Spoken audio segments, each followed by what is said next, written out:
오늘 주신 하나님의 말씀은 마가복음 6장 45절에서 52절 말씀입니다. 신약 성경 64쪽에 있습니다.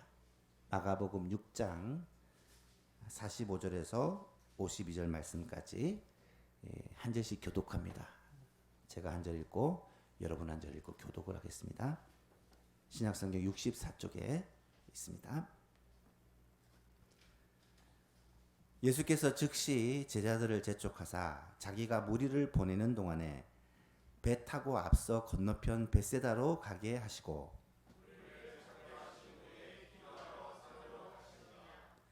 저물매 배는 바다 가운데 있고 예수께서는 홀로 무태에 계시다가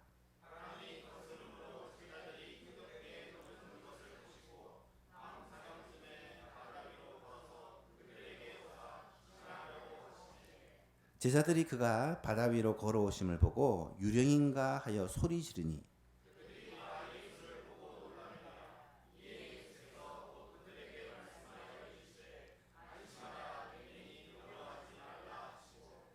배에 올라 그들에게 가시니 바람이 그치는지라 제자들이 마음에 심히 놀라니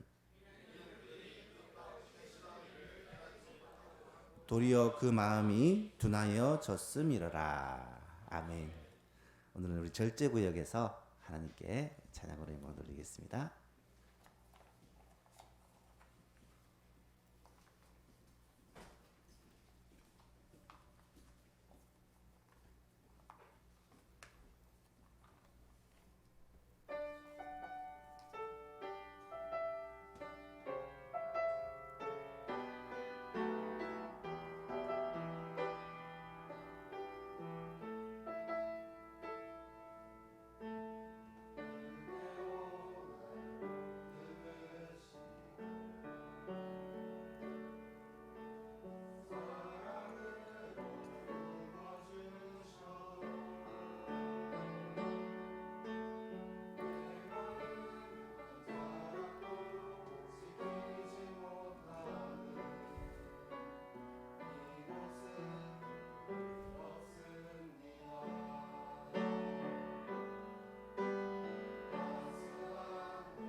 아멘. 감사합니다.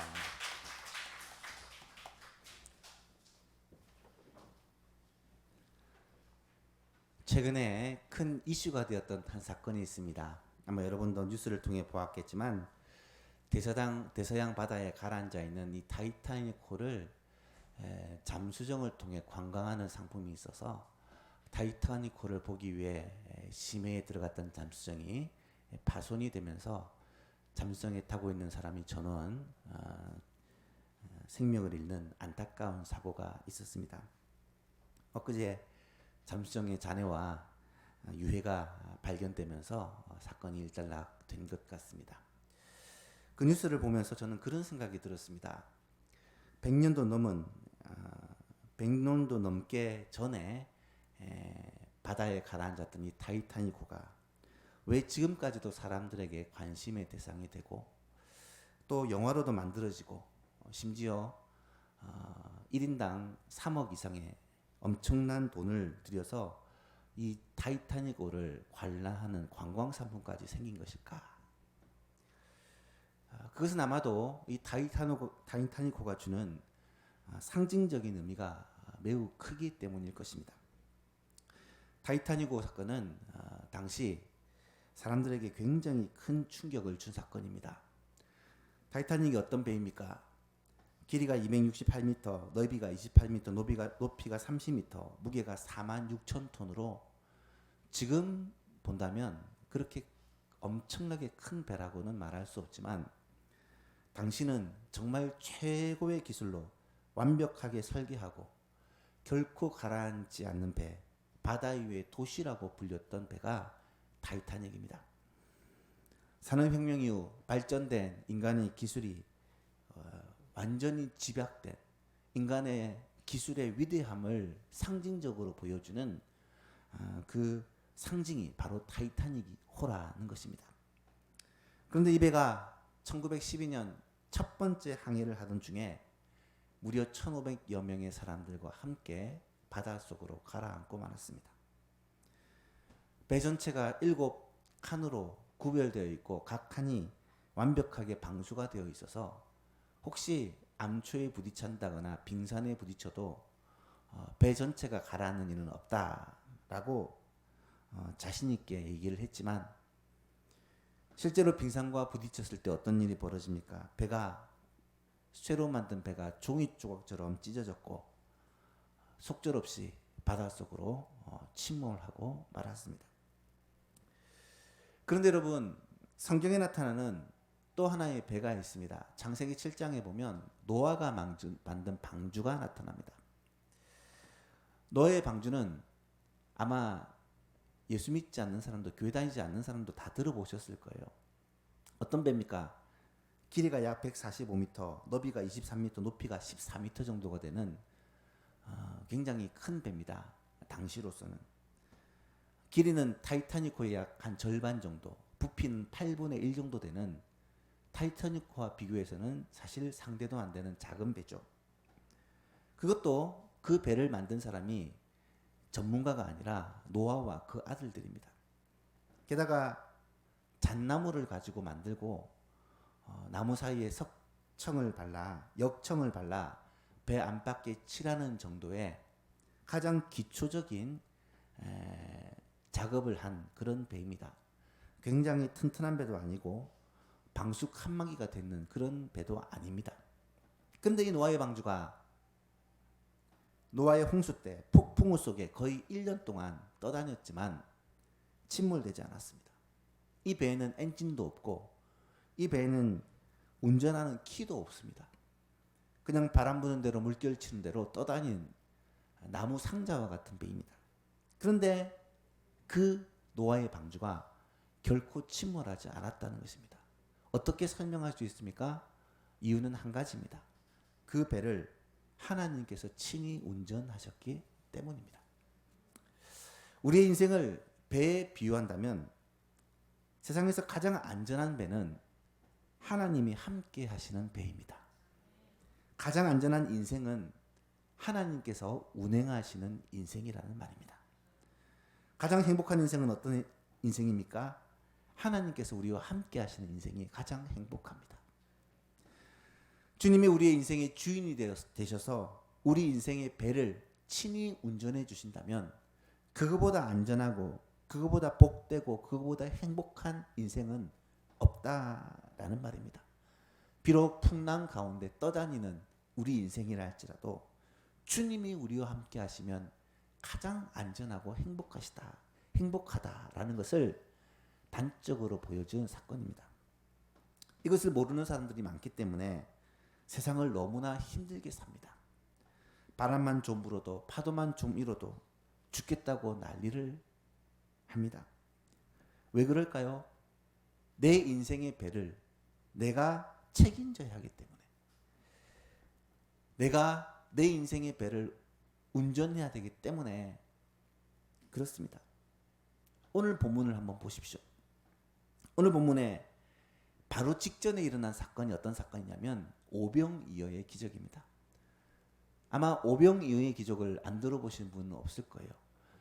오병이어라는 말은 보리떡 5개와 물고기 2마리라는 말이고, 보리떡 5개와 물고기 2마리로 남자 장정만 5,000명, 여자와 아이까지 하면 수만 명의 사람들이 다 배불리 먹고도 12바구니가 남았다라는 그러한 사건입니다. 그 규모면에서 가장 웅장하고 대단하고 엄청난 기적이라고 말할 수가 있겠죠. 예수님은 이 오병이어의 기적을 행하시고 무리들에게 둘러싸입니다. 왜 그랬을까요? 사람들은 예수님께 완전히 매료가 되었다는 말입니다. 예수님께서 이런 놀라운 일을 행하니까 이 예수님에게 반했다는 거예요. 요한복음에 보니까 사람들이 예수님을 붙잡아 억지로 임금을 삼으려 했다라는 말까지 나옵니다. 그만큼 예수님의 그 행하신 기적이 사람들에게 놀라운 사건이었고, 이 예수님의 행하시는 기적을 본 사람들이 예수님을 최고의 인기 스타로, 슈퍼스타로 삼으려 했다라는 것을 알 수가 있습니다. 그런데 예수님은 이 사건 직후 어떻게 하십니까? 오늘 본문에 보니까 예수님께서 즉시 제자들을 재촉하사 자기가 무리를 보내는 동안에 배 타고 앞서 건너편 벳세다로 가게 하시고 무리를 작별하신 후에 기도하러 산으로 가시니라.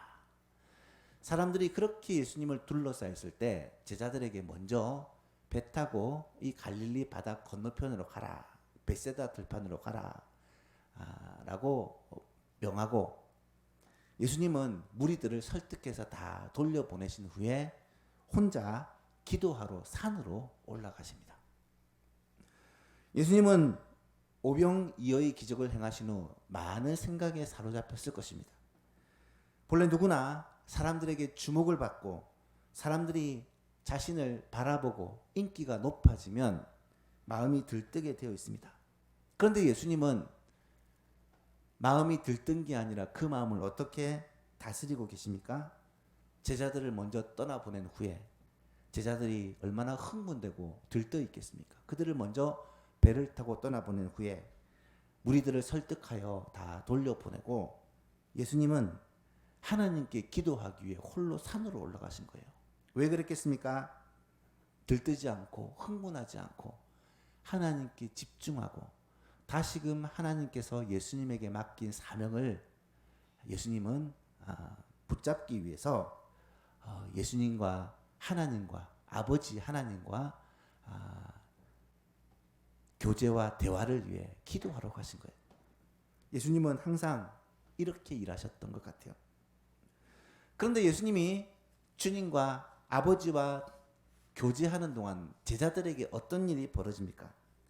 47절 48절을 보니까 저물매 저녁이 되었는데 배는 바다 가운데 있고 이제 갈릴리 바다를 건너가고 있는 도중이고 예수께서는 홀로 무태에 계시다가 예수님은 산에 기도하러 가셨잖아요.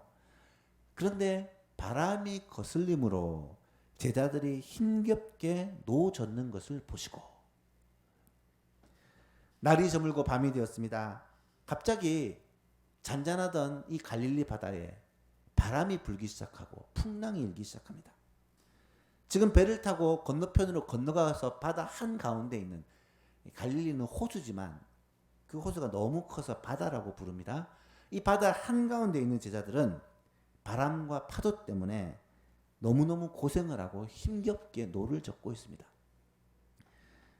제자 중에 6명이 어부 출신이라서 이 갈릴리 바다에 대해서 너무 잘 알고 있고 익숙하고 풍랑과 바람이 불 때는 어떻게 해야 되는지 알고 있지만 동시에 어부 출신이기 때문에 이 바다의 풍랑이 바람이 얼마나 무서운지를 잘 알고 있습니다. 두려움에 휩싸여서 혹시 배가 뒤집어지진 않나, 혹시 배가 부서지진 않나, 그렇게 걱정 근심하며 노를 붙들고 지금 씨름을 하고 있습니다. 48절에 바람이 거슬림으로 제자들이 힘겹게 노 젓는 것을 보시고, 여기서 보셨다라는 말은 예수님께서 지금 산 위에서 기도하고 계신 예수님께서 제자들이 힘겹게 노 젓고 있는 모습을 보셨다라는 말입니다. 예수님은 전지전능하신 분이기 때문에 얼마든지 보실 수가 있으시죠. 그리고 밤 사경쯤에 바다 위로 걸어서 그들에게 오사 지나가려 하시매. 예수님은 지금 산에서 하나님과 은밀한 교제를 나누고 기도하고 있다가 바다에서 고생하고 있는 제자들을 보시고는 그 제자들을 그냥 버려두지 않으시고 그 제자들에게 찾아가십니다. 밤 사경이라면 새벽 3시에서 6시 사이를 말하는데 말 그대로 가장 깊은 밤을 의미합니다. 가장 춥고 가장 어두울 때 새벽에 예수님은 제자들을 찾아오셨습니다. 그것도 물 위를 걸어서 제자들에게 찾아가셨습니다. 49절 50절에 보니까 제자들이 그가 바다 위로 걸어오심을 보고 유령인가 하여 소리를 지르니, 상상을 해보십시오. 바다 위로 사람이 걸어오는데 얼마나 놀랐겠습니까? 유령이다 누군가가 외치고 사람들이 막 기겁을 하는데 그들이 다 예수를 보고 놀랍니다. 이에 예수께서 곧 그들에게 말씀하여 이르시되 안심하라 내니 두려워하지 말라 하시고, 놀라서 소리를 지르는 제자들을 향해 예수님이 즉시 말씀하시기를 안심하라 내니 두려워하지 말라 말씀하신 거예요. 안심하라는 말은 무슨 말이겠습니까? 내가 유령 아니니까 놀라지 말라 이런 말일까요? 아닙니다. 예수님이 이제 너희에게 왔으니까 안심하라는 거예요. 내가 풍랑이 있는 배 가운데 왔으니까 안심하라는 것입니다. 여기서 우리는 환난 중에 있는 성도를 도우시는 주님을 만날 수가 있습니다. 제자들은 지금 예수님이 함께 계시지 않는 가운데 큰 환난을 만나서 고통당하고 있습니다. 분명히 예수님이 올 수 있는 상황과 환경이 아님에도 불구하고 예수님은 그들에게 찾아오셨습니다. 이때 바다 위를 걸어서 오셨다라는 말은 예수님께서 지금 굉장히 급하셨다라는 것을 단적으로 보여줍니다. 성경에서 예수님이 많은 기적과 표적을 행하시니까 예수님이 이 기적을 늘 행하시는 걸로 생각하기 쉽지만 성경을 잘 보시면 예수님은 가능한 자연 법칙을 거스르지 않으시고 꼭 필요할 때만 기사와 표적을 예수님께서 하나님의 아들이심을 보여주기 위해서 행하셨다라는 것을 알 수 있습니다. 도저히 기대할 수 없는 상황에서 갑자기 예수님이 바다 위를 걸어서 제자들에게 다가오시는 그 모습을 한번 상상해 보십시오. 그리고 예수님이 뭐라고 말씀하십니까? 안심하라. 내니 두려워하지 말라. 안심하라. 이제 내가 왔으니까 더 이상 두려워하지 말고 무서워하지 말라는 말입니다. 오늘도 우리 주님은 환난을 당하고 있는 성도를 찾아오시고 도우시는 분이십니다. 아무도 내 상황과 내 아픔을 알지 못한다고 그렇게 절망하고 있을 때 주님은 우리의 아픔과 우리의 상황을 다 아시는 분이십니다.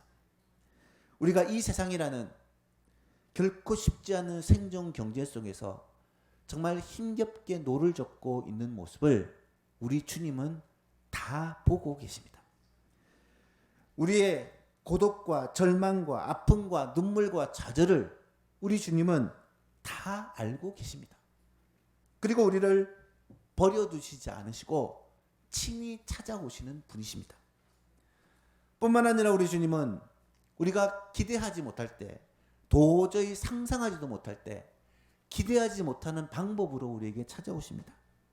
밤 사경에 물 위를 걸어서 우리에게 오실 것이라고 제자들은 상상이나 했겠습니까? 그런데 주님은 바로 그때 그들을 찾아오셔서 주님이 가장 필요할 때, 구원의 손길이 가장 필요할 때 그들을 찾아오셔서 말씀하십니다. 안심하라. 내니 두려워하지 말라.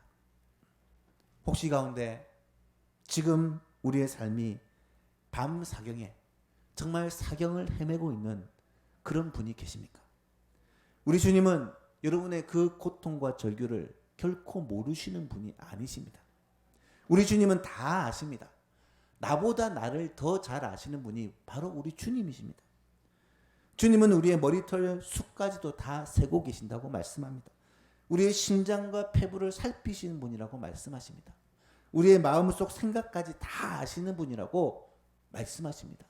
그분이 내 형편과 내 상황을 모르시겠습니까? 주님은 우리를 어디서든지 언제든지 찾아오십니다. 그리고 말씀하십니다. 사랑하는 아들아, 사랑하는 딸아, 안심하라. 내니 두려워하지 말라. 오늘 이 시간 이 주님의 음성을 듣는 여러분 될 수 있기를 축복합니다. 사랑하는 예수망교 성도 여러분, 여러분들은 여러분의 인생의 안정감을 어디에 두고 살아가십니까? 육신의 건강입니까? 경제적인 안정입니까? 가정의 평안입니까? 자식들이 잘 되는 것입니까? 직장과 사업에서 성공하는 것입니까? 사람들에게 인정받고 사람들에게 칭찬받는 것입니까? 사람들은 저마다 자신의 안정감을 세상에서 찾으려고 애를 쓰지만 여러분, 이 세상은 결코 우리의 안정감을 둘 수 있는 대상이 아니라는 것입니다. 오히려 우리는 주님이 이 세상을 향하여 우리에게 명령하셨다는 사실을 기억해야 합니다. 생육하고 번성하라, 땅에 충만하라, 땅을 다스리라. 온 세상 만물을 창조하신 후에 우리에게 이 세상을 맡겨주셨다는 사실을 우리는 알아야 합니다. 우리가 붙들고 의지해야 될 것은 피조물인 세상이 아니라 온 세상 만물을 창조하신 하나님 아버지, 그의 아들 예수 그리스도라는 사실입니다. 여러분, 정말 여러분의 안정감을, 인생을 예수님께 맡기고 살아가십니까? 예수님 안에는 행복도 있고 만족도 있고 기쁨도 있고 성공도 있다는 사실을 여러분은 믿으십니까? 여러분의 인생이 예수님 안에만 있으면 그것이 곧 성공이라는 사실을 확신하십니까? 5절을 보십시오. 51절을 보십시오.